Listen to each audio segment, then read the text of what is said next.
I'd been invisible in this family for 29 years. The youngest of three, the one who never quite measured up, the daughter who chose art school over business school, the disappointment who worked as a freelance graphic designer instead of joining Williams and Associates, our family's mid-sized manufacturing firm. My sister Jennifer was the golden child. MBA from Wharton, VP of Operations at 26, Dad's right hand, Mom's pride and joy. My brother Marcus ran the sales division, drove a Tesla, lived in a penthouse downtown. They wore designer suits to family dinners. I wore thrift store cardigans and had paint under my fingernails. Sarah's doing her little art projects again, Jennifer would say at Thanksgiving, her voice dripping with condescension. How charming. Mom would smile tightly. Well, not everyone is cut out for real business. Dad barely looked at me anymore. I'd stopped being relevant to him the day I turned down his offer to work in the mailroom. Start at the bottom, work your way up, he'd said. I'd chosen a scholarship to an art institute instead. He'd called it throwing away your future. What they didn't know, what none of them knew, was that I'd been working 3 jobs through art school. Freelance design by day, coding websites at night, learning investment strategies in every spare moment. While they were building their careers inside Dad's company, I was building something else entirely. By 23, I'd saved $50,000. I started investing. Small positions at first, learning the markets, making mistakes, recovering. I discovered I had a talent for reading financial statements, for seeing value where others saw risk. My portfolio grew. By 25, I had $200,000. By 27, $1.2 million.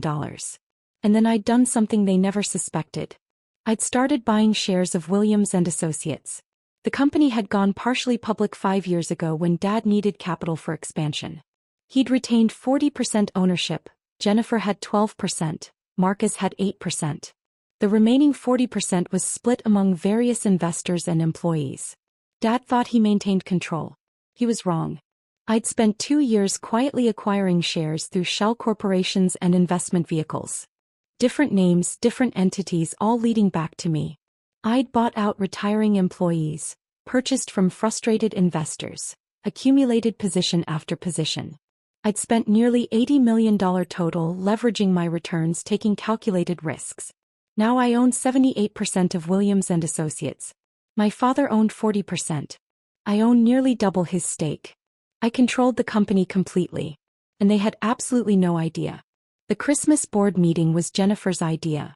A family business update, she'd called it, scheduling it for December 23rd, right before the holiday break. Just the core family, she'd specified. Decision makers only. I'd arrived in my usual jeans and sweater, carrying my laptop bag. Jennifer had looked me up and down. Sarah, what are you doing here? You said family meeting, I'd replied calmly. Family business meeting, Marcus corrected, adjusting his Rolex. You're not part of the business. I'm part of the family. Dad had sighed from the head of the conference table. Let her stay. She can take notes or something. So I'd sat in the corner, opened my laptop, and started typing while they discussed Q4 projections, expansion plans, and a major acquisition they were considering. A $50 million purchase of a competing manufacturer that would position Williams and Associates as the regional market leader. This is the big one, Jennifer had said, her eyes bright with ambition. This puts us on the map. National recognition.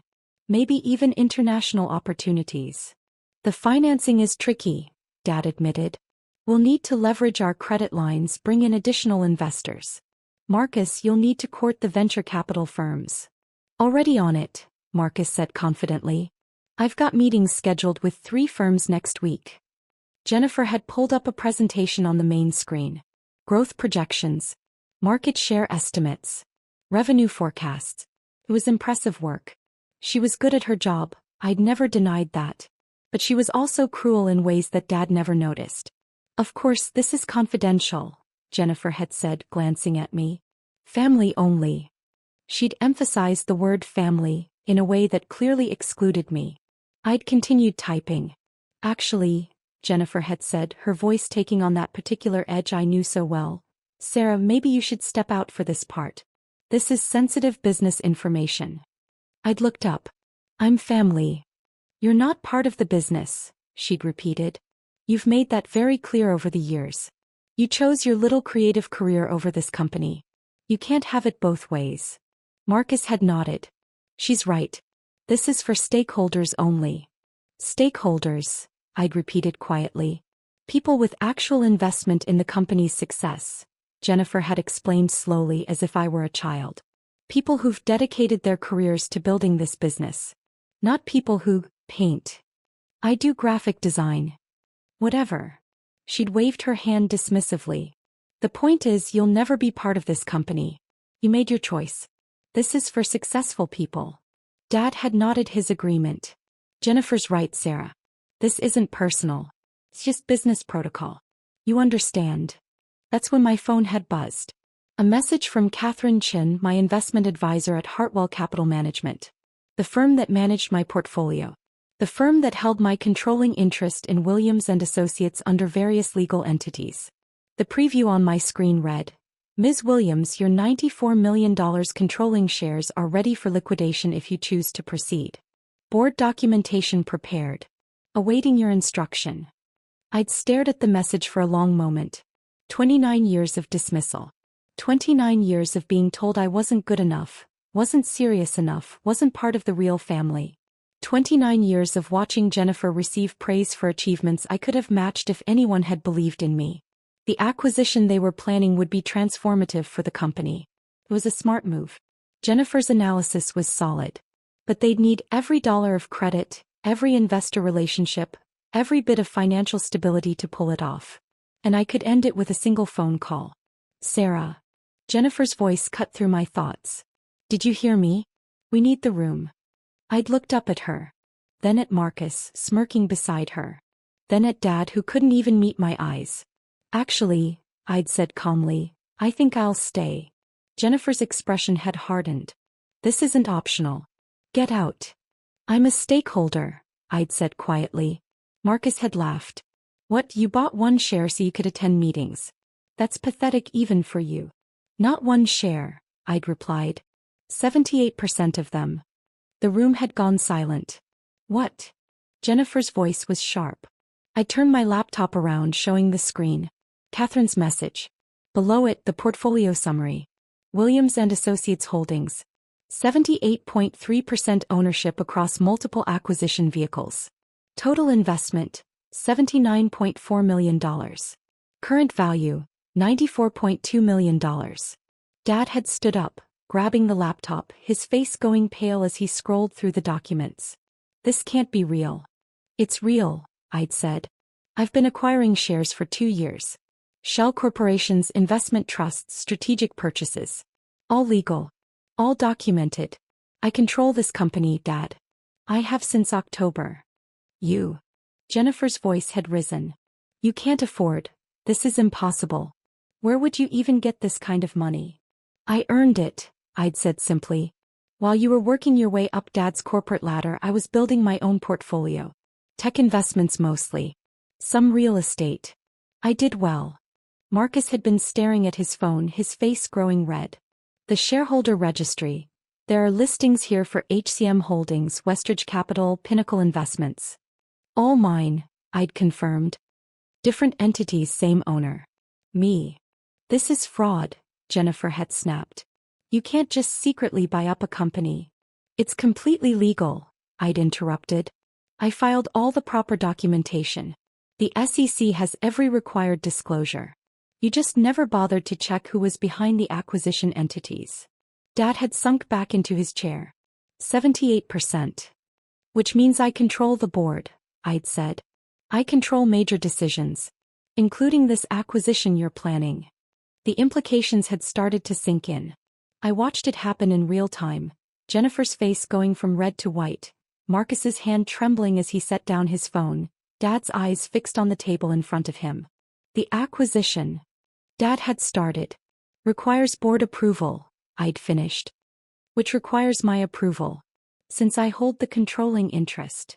Jennifer had recovered first, her voice taking on a pleading tone I'd never heard from her before. Sarah, this acquisition is crucial. It's a game changer for the company. You saw the projections. This could transform everything. I did see them, I'd agreed. They're impressive. You've done good work. Then you'll approve it? Marcus had asked hopefully. I'd smiled slightly. You just told me I'll never be part of this company. That this is for successful people only. That I don't belong here. That was a misunderstanding, Jennifer had started. Was it? I'd asked. Because you've been saying versions of that for my entire life. At every family dinner, every holiday, every gathering. I'm the failure. The disappointment. The one who chose wrong. We didn't mean. You meant every word, I'd said calmly.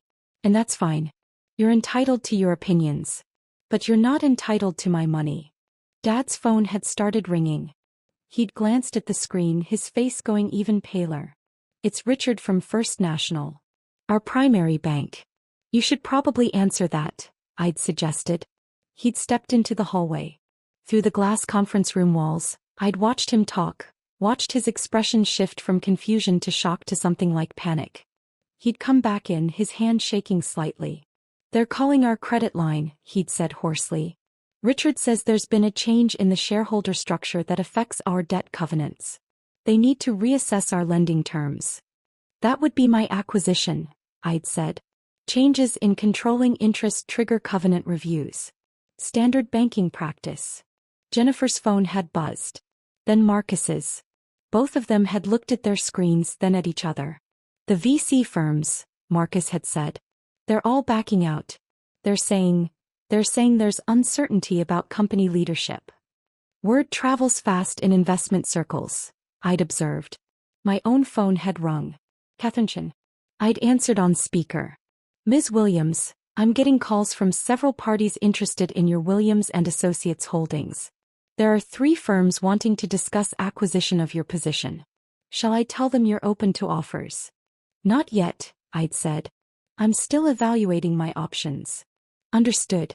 Also, I have the paperwork ready if you want to call an emergency board meeting. As controlling shareholder, you have the right to remove and appoint board members at will. Thank you, Catherine. I'll let you know. I'd ended the call. 3 sets of eyes had been staring at me. You're going to destroy the company, Jennifer had whispered. Everything Dad built. Everything we've worked for. I'm not going to destroy anything, I'd said. I'm going to make a business decision. The same way you've been making business decisions. The same way you decided I wasn't worth including. Sarah, please, Dad had started. Let me ask you something, I'd interrupted. If I had walked in here 2 years ago and said I wanted to invest in the company, wanted to be part of the business, what would you have said? Silence. Would you have taken me seriously? Would you have accepted my money? Or would you have laughed and told me to stick to my art projects? More silence.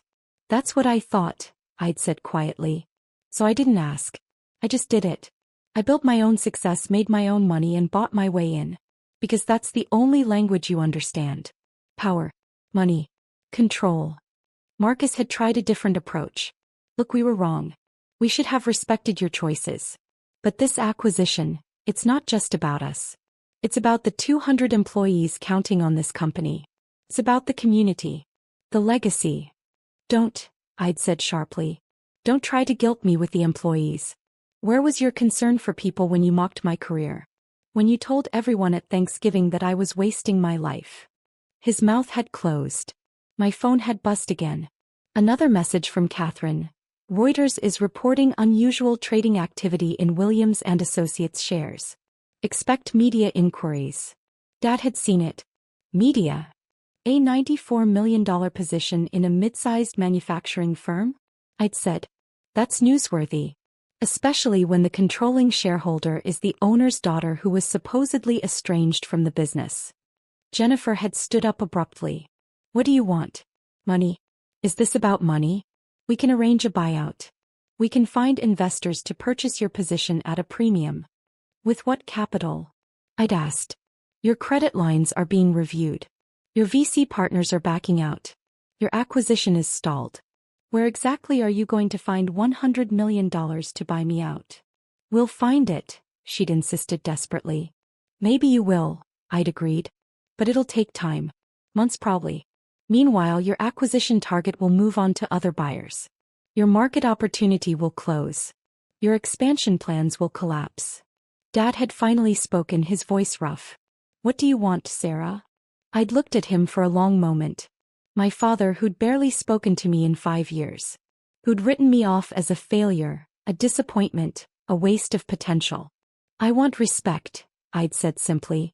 I want to be treated like a member of this family, not an embarrassment you tolerate at holidays. I want acknowledgement that I'm successful too, just in a different way than you planned. Done, Jennifer had said immediately. Absolutely. We respect you. We always have. Don't lie, I'd cut her off. Not now. You didn't respect me. You don't respect me. You respect my money. There's a difference. My phone had rung again. This time it was a number I didn't recognize. I'd answered. Ms. Williams? This is David Stanton from the Wall Street Journal. I'm writing a piece about your acquisition of Williams & Associates. Can you comment on your plans for the company? I'd put the phone on speaker. I'm still evaluating my options, Mr. Stanton. There's speculation you might liquidate your position or force a sale of the company. Can you address those rumors? No comment at this time. What about the relationship with your family? Sources say there's been tension between you and the existing management team. I'd looked directly at Jennifer. I'd say that's an accurate characterization. Are you planning to replace the current leadership? As controlling shareholder, I have many options available. I'll be making decisions that serve the best interests of the company and its shareholders. Including yourself. Including myself, I'd agreed and ended the call. Jennifer had looked like she might be sick. The Wall Street Journal? This is going to be everywhere. Everyone will know. That you treated your sister like garbage and it backfired spectacularly? I'd finished. Yes. They probably will. Dad's phone had rung again. Then Jennifer's. Then Marcus's. All of them had stared at their screens but none had answered. That'll be the board members, I'd said. The ones who aren't family. They're probably wondering what's happening to their investments. You're really going to burn it all down, Marcus had said bitterly. Just to prove a point. I'm not burning anything down, I'd corrected. I'm making you understand something you should have learned years ago. I'm not less than you. I never was. I just chose a different path. And it turns out my path was more successful than yours. Catherine had called again. I'd answered.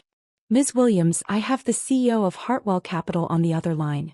He'd like to speak with you about your holdings. Also, I'm receiving inquiries from 3 major investment banks about potential leveraged buyout scenarios. And, this is significant. I just got a call from Malcolm Chin at Sterling Ventures. He represents a consortium interested in acquiring Williams & Associates entirely. They're offering $180 million. The room had gone completely silent. That's above market value, I'd observed. Significantly. They see the acquisition opportunity you were discussing. They want to complete that deal themselves and consolidate the market position. With their capital, they could execute immediately. What would that mean for existing management? Typically, complete restructure. New leadership team. Current executives would likely be offered severance packages. I'd looked at my family. Dad's face was ashen. Jennifer looked like she was going to cry. Marcus was staring at nothing, his jaw clenched. Thank you, Catherine. I'll consider it. They need an answer by end of day tomorrow. This is a time-sensitive opportunity. Understood. I'd ended the call and stood up. I'm going to go now. You all have a lot to think about. So do I. Sarah, wait, Dad had started. I'll let you know my decision, I'd said. About the acquisition. About the company. About everything. But I'm going to think about it on my own terms, not yours. This is our lives, Jennifer had said, her voice breaking. Our careers. Everything we've built. Yes, I'd agreed. It is. Just like my career was my life and you spent years telling me it didn't matter. That I didn't matter. That I'd never be successful, never be part of this family's real legacy. We were wrong, Dad had said quietly. Sarah, we were wrong. I'd paused at the door. Yes. You were. And now you're going to find out what being wrong costs. I'd walked out, leaving them in the conference room. By the time I'd reached my car, my phone was exploding with calls. Investment firms. Media outlets. Business reporters. The board members. Family friends. Everyone suddenly very interested in Sarah Williams, the overlooked daughter who turned out to own everything. I'd driven to my small apartment, Not penthouse, not mansion, just a modest one-bedroom in a decent neighborhood, and sat on my couch. My laptop was open, showing real-time updates. Williams and Associates stock price was fluctuating wildly on the private markets. News articles were already being published. Secret shareholder revealed in family business drama. Estranged daughter controls manufacturing firm. Williams and Associates in turmoil as hidden majority owner emerges. My phone rang. Mom this time. Sarah? What's happening? Jennifer called me crying. She says you're going to sell the company? Your father's life work. I might, I'd said calmly. How could you? How could you do this to your family? How could I? I'd repeated. Mom, do you remember my art school graduation? You didn't come. You said it wasn't worth taking time off work. But you took a week off for Jennifer's MBA graduation. Do you remember my 30th birthday? I invited everyone for dinner. No one came. You all had a family business dinner that I wasn't invited to. On my birthday. That's different. It's not different. It's the same pattern over and over for my entire adult life. I wasn't worth your time unless I was doing what you wanted me to do. So I stopped asking for your time. I built my own life. And it turned out to be more successful than you ever imagined. So this is revenge. You're going to destroy everything your father built because we hurt your feelings. No, Mom. This isn't revenge. Revenge would be destroying it. I'm considering my options as a businesswoman with a $94 million investment. That's what successful people do, right? Make hard business decisions. She'd been silent. I'll let you know what I decide, I'd said and ended the call. The next 24 hours were chaos. The story had gone national. Forbes picked it up. Bloomberg covered it. My inbox was flooded with interview requests, investment proposals, and messages from people I hadn't heard from in years. The Sterling Ventures offer was real. $180 million for the entire company. They'd restructure, complete the acquisition that Jennifer had planned, and build the empire my family had dreamed of. Just without my family running it. I'd sat in my apartment looking at the offer, thinking about everything. 29 years of being dismissed. Years of watching my siblings receive praise I never got. Years of family dinners where my accomplishments were charming, while theirs were impressive. But I also thought about the 200 employees. The real people whose lives depended on the company. The legacy that, despite everything my father had built from nothing. The fact that Jennifer's acquisition plan really was smart and Marcus's sales strategy really was working, and the company really did have potential. And I thought about who I wanted to be. Did I want to be the person who burned it all down? Or did I want to be better than they'd been to me? On December 24th at 4:47 p.m., I'd called Catherine Chin.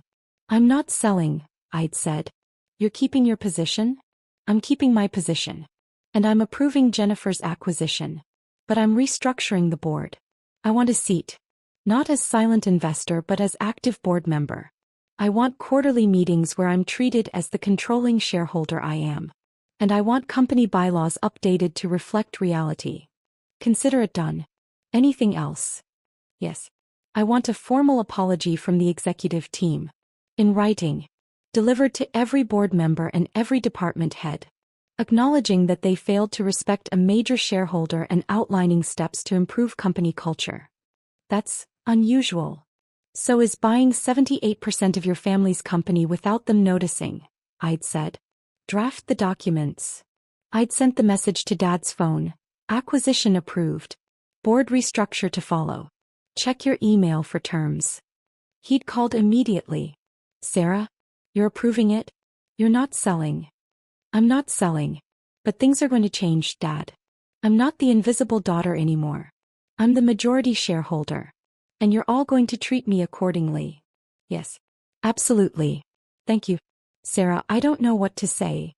Start with the apology letter, I'd said. Make it good. You've got a lot to apologize for. The acquisition had gone through. Williams and Associates had completed the purchase of their competitor, expanded their market position and secured the financing they needed, because banks and investors were a lot more confident when they knew the controlling shareholder was a woman who'd turned $50,000 into $94 million. The business press had loved the story. The hidden genius of Sarah Williams. How one woman outsmarted her family's business empire. Underestimated daughter becomes controlling shareholder. At the next board meeting in January, I'd sat at the table. Not in the corner taking notes, but in a board seat with my nameplate and my voting authority displayed clearly on the agenda. Jennifer had been polite. Professionally polite. Marcus had been respectful. Dad had been different. Quieter. More thoughtful. Less dismissive. Before we begin, Dad had said, I want to formally acknowledge Sarah Williams as our controlling shareholder and welcome her to the board. We're grateful for her support of our expansion and look forward to her guidance going forward. It wasn't the emotional apology I might have wanted years ago. But it was acknowledgement. It was respect. And it was real. After the meeting, Dad had caught me in the hallway. Sarah? Can we talk? I'd stopped, waited. I owe you more than what I said in there, he'd said quietly. I owe you an actual apology. Not a corporate statement. A father's apology. Okay. I underestimated you. For years. I thought because you didn't choose my path you weren't successful. I was wrong. You're more successful than any of us. You're smarter than I gave you credit for. And you're a better person than I've been to you. I'd felt something loosen in my chest. Thank you. I'd like to try again, he'd said. If you'll let me. Not as chairman to shareholder. As father to daughter. I'd looked at him for a long moment. That's going to take time. I understand. But I'm willing to try. He'd nodded, his eyes bright. That's more than I deserve. I'd walked out of that building as a different person than I'd walked in. Not because I'd gotten revenge. Not because I'd destroyed anything. But because I'd proven, to them and to myself, that I was exactly as capable, as intelligent, and as successful as I'd always known I could be. They just needed $94 million worth of proof to see it.